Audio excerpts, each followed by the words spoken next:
สบายดีพี่น้องเมื่อกี้ข่าวอยู่มาพบกันอีกแล้วพี่น้องปลาอยู่ดงแย่เป็นเด็กอันนี้ลวกผักปังลวกผักเทใส่กันรถนะเทรสเบิ่งน้ำกันพี่น้องอาหารกินข้าวอยู่ปลาอยู่โคกพี่น้องมียังแน่มีปิ้งไก่ปิ้งปลาแจ่วลวกผักเบิ่งพี่น้องสว่างเพิ่นคนเดียวพี่น้องคนเดียวติบเขาบักใหญ่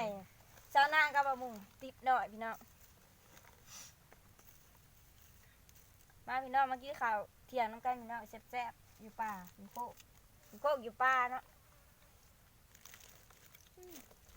แจ่วก็แซ่บกันกินข้าวอยู่ป่าแฮมเบอร์นี่เหมือนคนแซ่บแห้งหมดมากจะหมดยังไงเหมือนดำ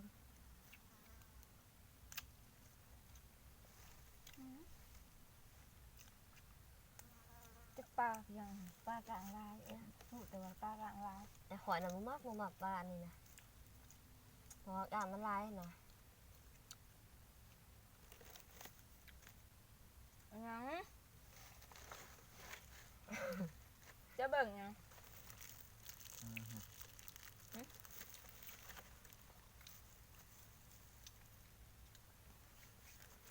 อะไรขวดน้ำ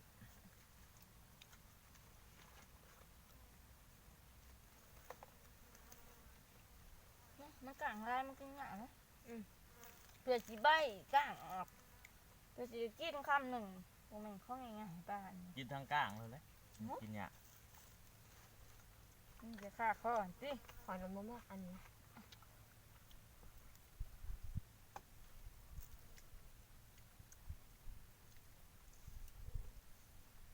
ทีมงานกินข้าวป่า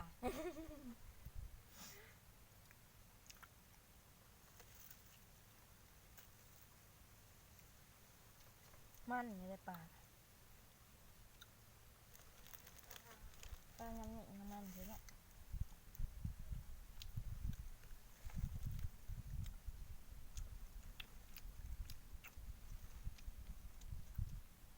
ปลายามได้มันนี่ก็ว่างั้นเกี่ยวเขา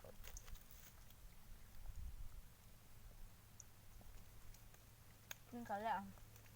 จะใช้ต่อหันจัดมัน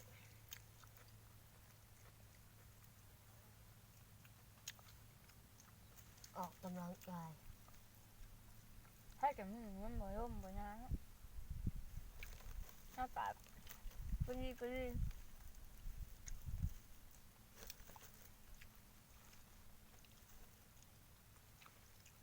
หอยอุ๊บหลอดหอย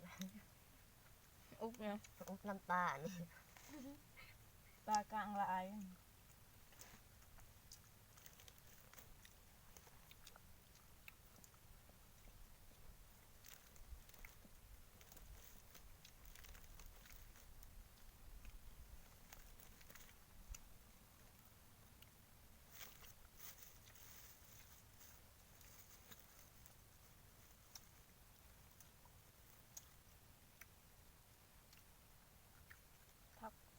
ผักปังใส่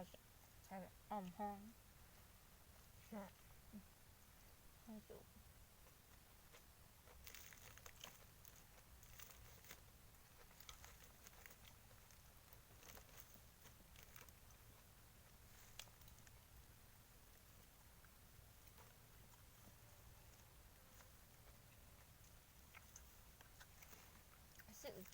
สื่อกินแต่ห้องหันฝ่าแล้วก็ไม่ได้อยากเลยคือเจ้า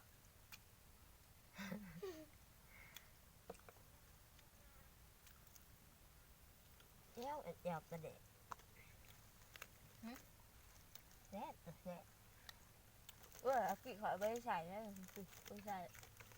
หมูไม่ใส่ยังไปไม่แหลแซ่บกกร่อย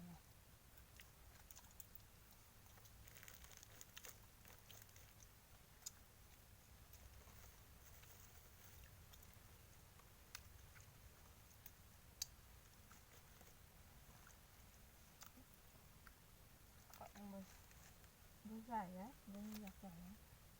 มันไปแหลกประคองต้นใหญ่นะใส่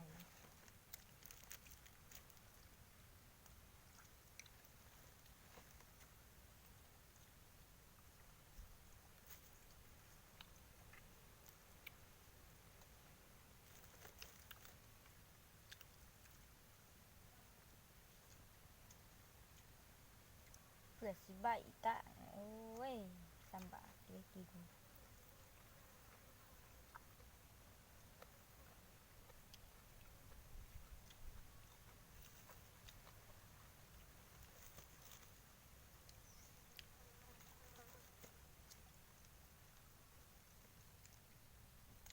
ปลากลางลาย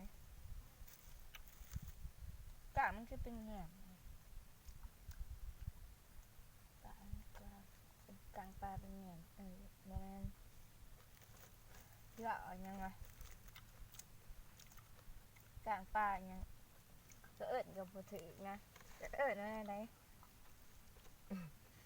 ขากลางป้า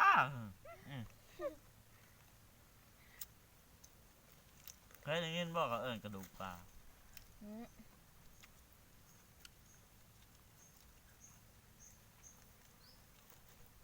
จักป้ายังไม่กลางอะไรแบบจะว่า ปลายังก็มี กลางมันทำเบื่อคือป้านี่ กับปลาหมึกเอ้ย ปลาหมึกมันกับบ่มีกลางเลย อาจจะดึงออกเห็นยังอันนั้นมันน่ะ ยังมัน อันตัวมันเป็นชาวทางในมัน ยัง เอียงมัน อันแข็ง เขาเอิ้นเอียงมันก็ สันหลังมันบ่ ๆมันหยัง ตัวแข็งๆน่ะตัวแข็งๆใสน่ะ นั่นแหละเขาเอิ้นว่าอีหยังมันหยัง เขาเอิ้นเอียงมันแหละมันก็คือกลางเลย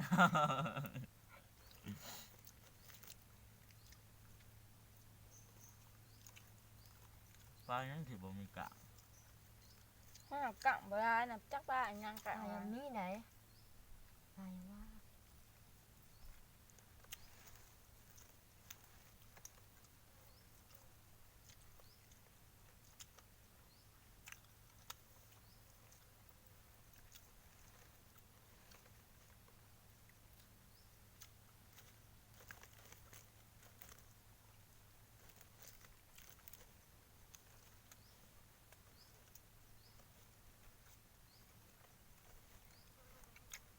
ยัง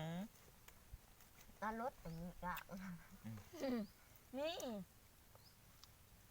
บาซิลยังมี แห่งร้าย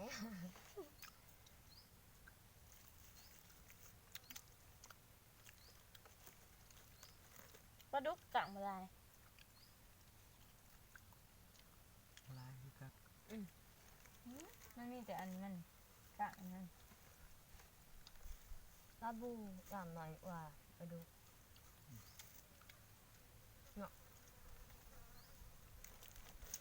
คนมีคนกินอ่ะบอกละกินแล้วมันเป็นยังอ่ะ ป้ายัง อีกจะร้อย ป้ายังบ่กล้ากิน อยู่น้องเนี่ย กินใหญ่ถูกป้า หูจักกินได้ถูกปลาน่ะแต่ว่ามันบอกล้ากินจักมันเป็นแนวใดผู้บ่มักก็บ่มักผู้เคยกินก็บอกล้ากิน อัน ข่อยไปฮักอันย่าพักที่มากินกันนี่ไปพากินจะสิกล้ากินน้ำข่อยบ่ กินกับเนี่ย กินครับอันนี้นะปิ้งไก่ปิ้งปลา พักยังหรอ เออ พักเนี่ย พักยัง ใบซีโขก ใช่ เจ๋ นี่นี่กบตาวหน่อย นี่ไง นี่ห่างก่อน กุ๊ก ที่ห้อง ตาน้อย นี่น่ะนี่ใบเขียวๆนาน จะให้ใช่กุ๊กตา ๆนี่นี่ นี่ เออ จ่องเลยนะ นี่นั่นแหละหั่น ท่านบูไปเอามากินก่อนนะ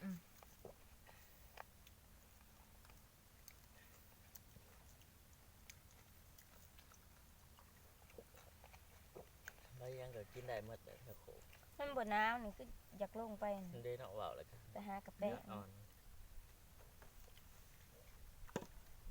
อากาศจำนี้นุ่มลงไปหานุ่มกระแป้งสิ โอ้ย ไปเยอะไปก็ไปแล้วเด้อก้อยนี่ได้ไปนำได้ ขนาดน้ำมันยังแลนอ่ะ เปิดไอ้โจกแลนผ่านพุทธเสร็จโต ท่านประชาผมบอกว่าโอ้ข่อย กระบอกอาบน้ำเพิ่งไป ตาผมเลยอยาก อืม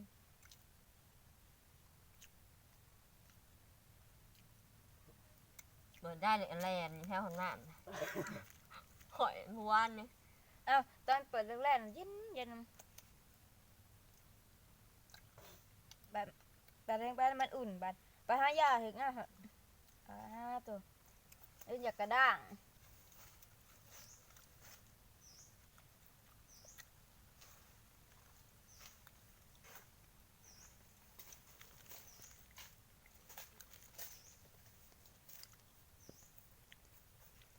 เปิดลุยแถวใดเนาะ เฮ็ดงานมากระทุนนั่นแหละ